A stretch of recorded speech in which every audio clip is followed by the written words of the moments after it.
일본의 한 거대 금융회사 측에서는요, 이 비트코인과 XRP를 묶은 새로운 ETF를 추진하고 있습니다. 겉으로 봤을 때 일본에서 드디어 암호화폐 ETF 나오나 보다, 이런 호재 뉴스처럼 들리겠지만 오늘 이야기의 핵심은 따로 있습니다. 이 표면적인 뉴스는 호재를 말하고 있지만요, 정작 지금 흘러가는 돈의 흐름은 이것보다 한 발 앞서가지고 또 다른 방향으로 움직이고 있다는 건데요.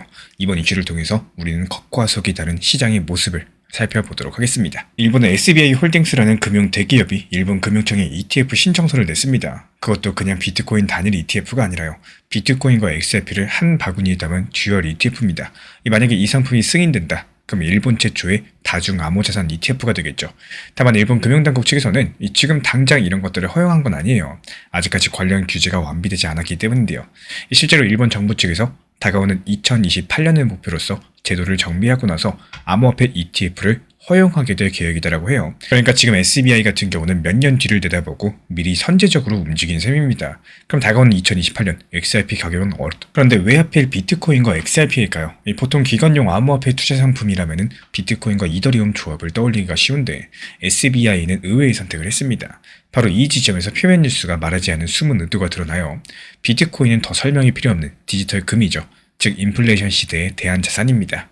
한편 XRP는 리플사가 글로벌 송금망에 활용하는 실용적인 코인이죠. 일본 SBI는 오래전부터 리플사랑 제휴하면서 일본 은행들의 송금 네트워크, 이 머니탭을 포함해가지고 XRP를 적용해왔습니다. 다시 말씀드려서 비트코인과 XRP의 결합 ETF라는 구상 자체가 이게 한쪽 손에서는 가치 저장 수단인 비트코인을, 또 다른 한쪽에서는 국제결제 인프라형 토큰인 XRP를 들겠다는 의미로 읽혀요.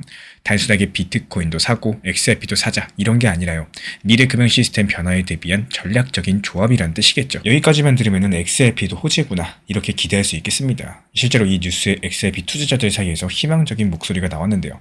하지만 정작 시장의 돈들은 이 뉴스에 다른 반응을 보였고, 일본에서 이런 소식이 전해지던 때 아이러니하게도 암호화폐 시장에서는 XRP를 팔아치우는 움직임이 감지가 됐어요. 이 새해 들어가지고 XRP 가격이 $2 넘어서며 급등했을 때 리플 고래들은 오히려 그 틈을 타서 본인들이 가지고 있는 XRP 물량을 거래소로 대고 옮기기 시작을 했습니다. 이 글로벌 주요 거래소들의 XRP 예치량이 1월 한 달 동안 크게 불어났고요. 특히 한국 업비트의 XRP 입금량이 급증을 했어요. 그리고 그 결과로서 전체 XRP 유통량의 10%에 달하는 코인이 거래소 지갑에 쌓였었는데요.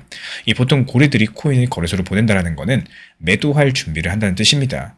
아니나 다를까 XRP 가격은 그동안 상승했던 거 반납하면서 2.4달러에서 1.8달러 수준까지 밀려났고요. 이 겉으로 봤을 때 ETF 호재에 환호하고 있지만요, 정작 현재 큰손들은 조용히 나와가지고 물량을 정리한 셈이겠습니다. 뉴스 헤드라인과 실제 자금 흐름이 엇갈리고 있는 모순된 장면이 연출이 된 거죠. 왜 이런 일이 벌어졌을까요? 그 이유는 간단합니다. 이 뉴스는 장밋빛이었지만 돈은 거시경제라는 현실을 먼저 보고 움직였기 때문인 건데, 마침 1월 중순에 미국발 악재가 터졌죠. 새로 취임한 미국 대통령이 유럽 동맹국들을 향해서 무역 관세 압박을 시사를 하면서 갑작스럽게 글로벌 투자 심리가 얼어붙는 사건이 발생을 했습니다. 주식시장이랑 암호화폐 시장 모두 다 하루 만에 급격히 하락했고요. 이런 과정에서 8억 달러가 넘는 롱 포지션들이 강제 청산이 됐어요.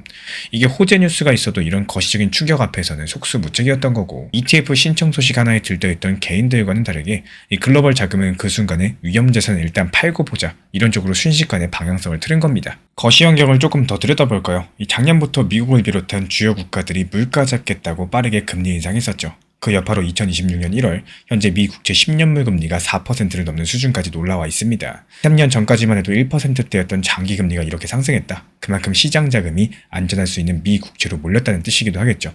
당연하게도 이런 상황에서는 굳이 위험한 암호자산에 모험하지 말고 국채 사가지고 4% 이자나 받자, 이런 투자 심리가 커질 겁니다. 이 시장에 깔린 이런 보수적인 분위기들이 표면적인 호재 뉴스보다 훨씬 더 강력하게 작용하는 국면이라는 거고, 일본도 비슷해요. 일본 은행도 오랫동안 이어온 제로금리 정책을 서서히 바꾸는 중입니다. 실제로 일본 10년물 국채금리가 최근에 수십 년 만에 1%를 넘어섰는데, 이런 것들이 엔화 자금들이 슬슬 방향성을 트는 모습이겠죠.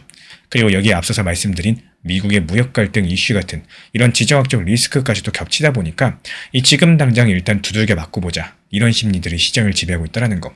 ETF 호재가 나왔어도 이 돈들은 우선 눈앞의 거시 위험부터 피하고 본 거겠죠. 그렇다면 SBI 같은 거대 기관이 괜히 엉뚱한 타이밍에 ETF를 추진한 걸까요? 꼭 그렇진 않습니다. 시계를 조금 더 길게 보시면은 이들은 오히려 앞날을 보고 지금 움직이는 것일 수가 있어요.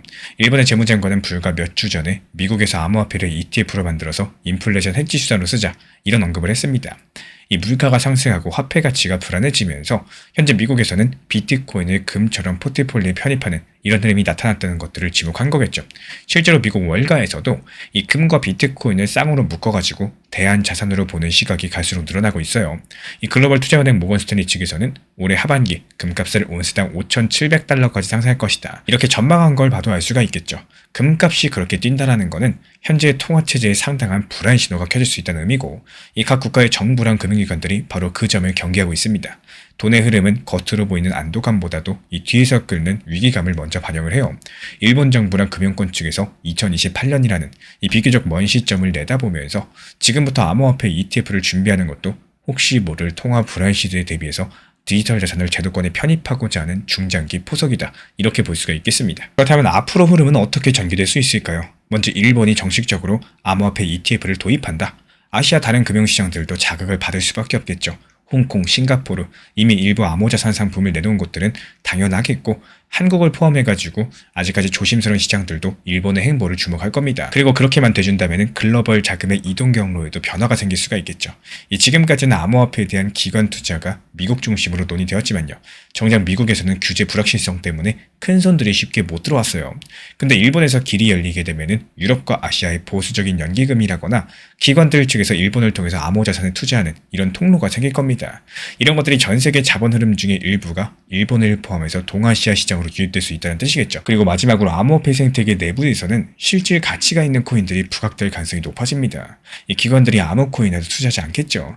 일본 ETF 조합에서도 비트코인과 XRP처럼 이렇게 활용처가 뚜렷한 자산만 골랐던 것처럼 앞으로 제도권에서 선택받는 암호자산은 실제 사용 기반이 있다거나 시장 규모가 큰 것들 위주가 될 거고, 이러한 과정에서 리플 XRP처럼 이 기존 금융 인프라랑 맞물려서 활용도가 입증되는 자산은 당연히 재평가를 받을 수가 있겠죠. 이게 바로 다가오는 2028년까지 XRP 가치 상승이 기대가 되는 이유겠습니다. 지금까지 사실관계를 살펴봤고요. 이어서 여러가지 파급 효과를 짚어봤습니다. 이제 제 개인적인 말씀을 드려보자면은 이런 부분들을 보는 관점에 따라서 의견이 달라질 수 있어요. 먼저 팩트체크부터 해보겠습니다. 일본 정부는 다가오는 2028년까지 암호화폐 ETF를 허용할 수 있는 로드맵을 갖고 있어요. 그리고 여기에 대해서 일본의 대기업 SBI 홀딩스는 이런 것들을 미리 대비하면서 특히 XRP를 포함한 ETF 상품을 준비 중에 있습니다. 그리고 이 상황을 두고 두 가지 상반된 해석이 가능한데요. 한 개는 SBI가 워낙에 XRP에 애정이 깊으니까 자사의 이득을 위해서 XRP를 띄우고자 하는 특수한 케이스라는 시각입니다. 일종의 XRP 팬심 아니냐, 그리고 여기서 나온 기업 행동이다.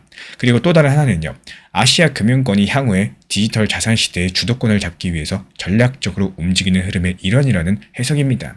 저는 이 후자 쪽에 무게를 두고 있는데요. 앞서 살펴본 거시 환경 변화, 그리고 기관 자금 흐름들이 이런 관점을 뒷받침한다고 보기 때문이에요.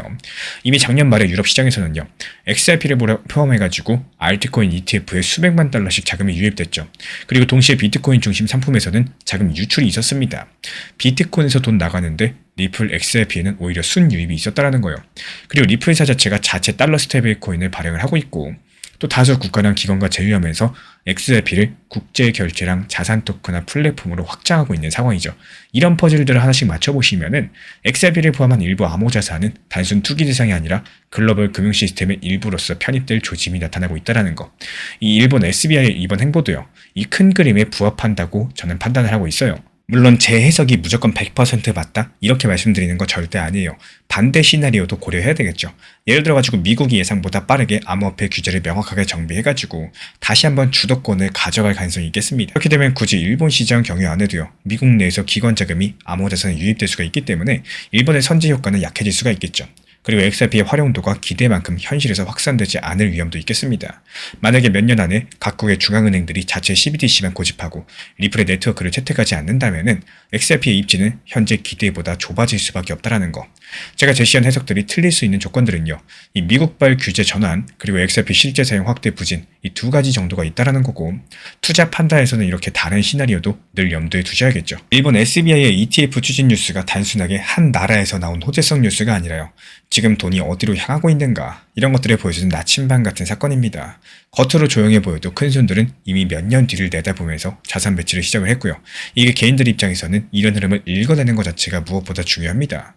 남들이 뉴스를 쫓을 때 정작 시장의 돈은 다른 방향으로 먼저 움직이고 있을 수가 있기 때문인 거고, 이번 사례의 가장 큰 교훈은 그래서 이겁니다. 시장 방향성은 표면 뉴스가 아니라 돈의 실제 움직임으로 판단하셔야 된다는 거. 이 눈에 보이는 뉴스보다 한 발 앞서가지고 움직이는 자금을 보셔야죠.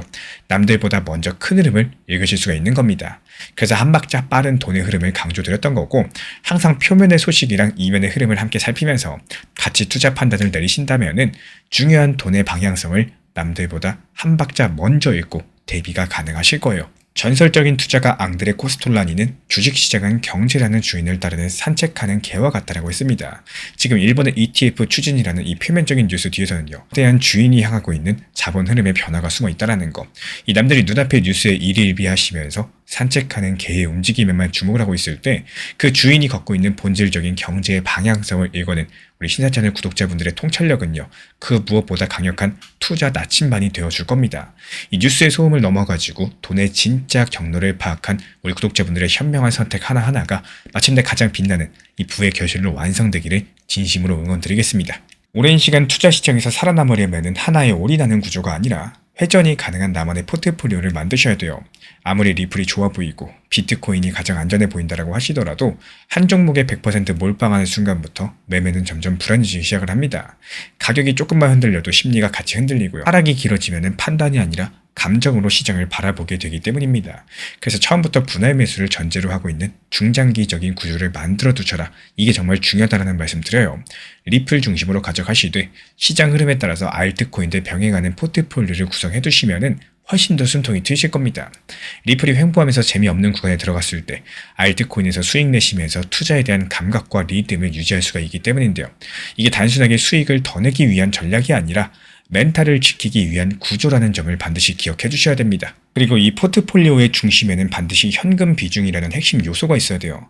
현금 비중이 있어야지 하락장에서 추가 대응이 가능한 거고, 상승장에서 분할 입절을 통해서 다시 여유를 만들 수가 있습니다. 현금이 없으면 시장이 기회로 보이지 않고요. 항상 불안한 변수로만 보이게 돼요. 반대로 현금이 있으면 시장의 등락이 위협이 아니라 선택지가 된다는 거. 이 제 영상을 시청해주시는 많은 구독자분들께서 가장 좋아하시고 가장 기다리시는 코인이 리플 코인이라는 거 누구보다 잘 알고 있습니다. 하지만 시장은 내가 좋아하고 또 우리가 단순하게 좋아한다고 해서 그 코인이 갑자기 급등하거나 또 상승으로 이어지기는 힘들다라는 거 이제는 우리 구독자분들도 잘 알고 계실 거라고 생각을 해요. 불장이 아닌 경우에 리플이 오를 때 알트코인들이 힘이 없을 거고요.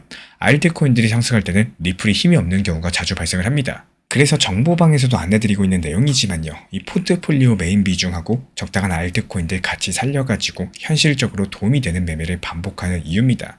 시장이 지금 재미가 없고 어렵다고 느껴지는 이유는 내가 리플의 현금 비중도 신경 안 쓰고 그냥 몰빵으로 100% 다 들어가 놓고 리플 안 올라간다라고만 생각하니까 시장이 당연히 재미없게 느껴지는 이유입니다. 제가 안내드리는 리플 전용방 이외에 단기 종합방에서도 오히려 요즘 같은 시장에서 알트코인에 대해서 안내드리는 이유이기도 해요.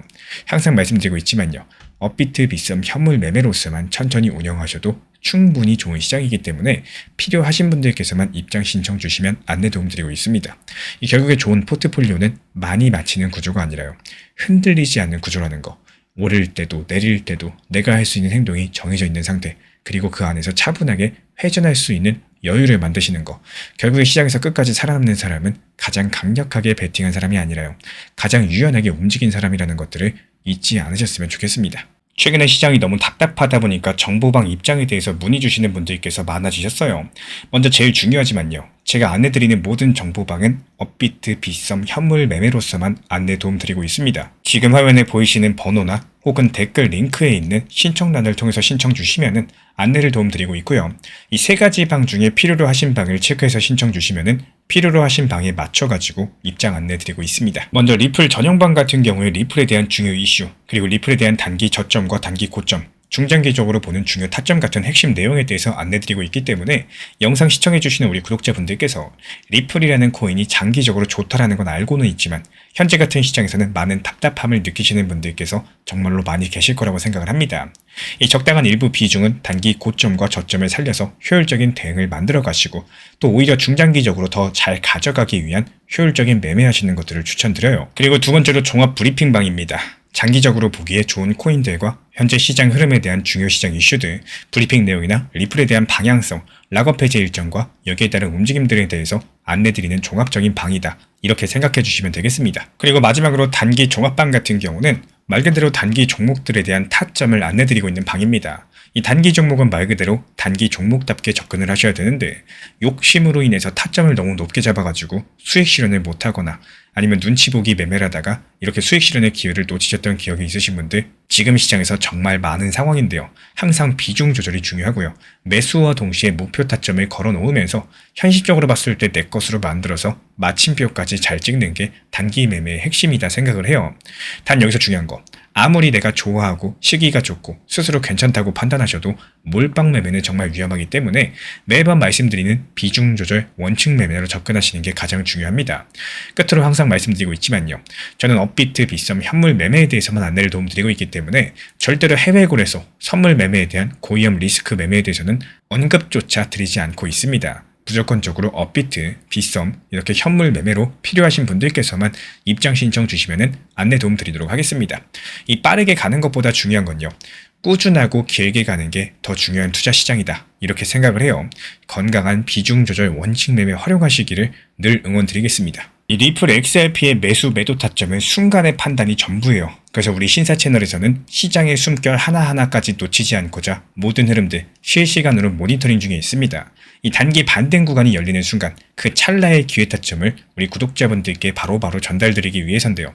우리 신사 채널을 이미 구독해주신 분들 중에서 실시간 커뮤니티방 참여를 원하신다면 지금 보이시는 번호로 문자 남겨주시면 되겠습니다.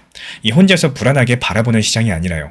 함께 흐름을 읽고 움직이는 경험들을 선사해 드리도록 하겠습니다. 제가 안내해드리고 있는 코인 신사 채널 멤버십 전용방에 대해서 짧게 설명드려 보도록 하겠습니다. 리플, 암호화폐 시장에 대한 중요한 이슈, 그리고 브리핑이나 시장의 흐름에 대한 전문적인 분석 내용 설명과 함께 차트상의 기술적 분석, 온체인 지표와 투자 심리에 대한 내용들을 같이 안내 도움 드리고 있고 가장 중요한 투자 심리를 컨트롤하기 위해서 포트폴리오의 구성에 대한 노하우, 투자 심리 컨트롤에 대한 내용도 같이 안내 드리고 있습니다. 코인 신사 스터디 멤버십 가입하신 분들께서는 아래 번호 혹은 신청 링크 통해서 남겨주시면 제가 연락드리고 있고 안내 설명과 함께 신사 채널 리플 전용 멤버십 방에도 입장 안내 설명드리고 있습니다.